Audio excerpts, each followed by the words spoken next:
তুমি কি জানো, কষ্ট সবসময় শাস্তি নয়, অনেক সময় কষ্ট আল্লাহর ভালোবাসার সবচেয়ে বড় প্রমাণ। তুমি হয়তো ভাবছ, আল্লাহ যদি আমাকে ভালোবাসতেন তাহলে এত কষ্ট দিতেন না। আজ আমরা জানব সেই 4টি কষ্ট যা আল্লাহ কেবল তার প্রিয় বান্দাদেরই দিয়ে থাকেন। প্রথম কষ্ট, দোয়া কবুল হতে দেরি হওয়া।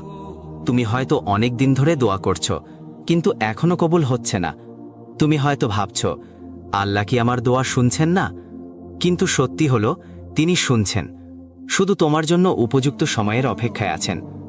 আল্লাহ চান তুমি ধৈর্য ধরো, আরও বেশি করে তাকে অনুভব করো। তিনি চান তোমার হৃদয় শুধু তার কাছেই নরম হোক। দ্বিতীয় কষ্ট, ঘন ঘন পরীক্ষা।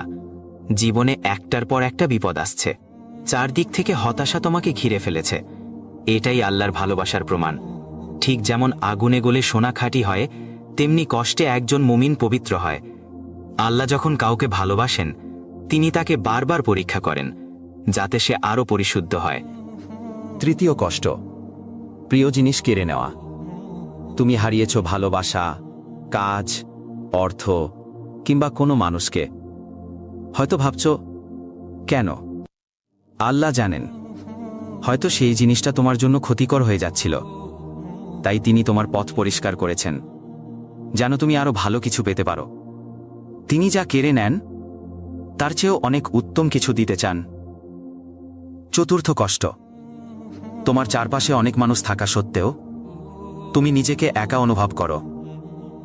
এই একাকিত্ব তোমাকে বোঝানোর জন্য যে তুমি সবার কাছে ছিলে, কিন্তু আমার কাছে আসোনি।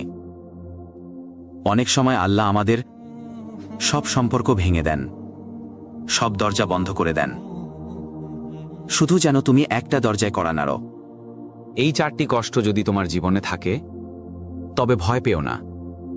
এই কষ্টগুলো আল্লাহর ভালোবাসার চিহ্ন। তিনি তোমাকে ভালোবাসেন।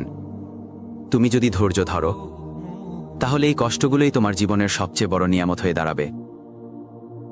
ভুলে যেও না, আল্লাহ কখনো তোমার কষ্ট অপচয় করেন না।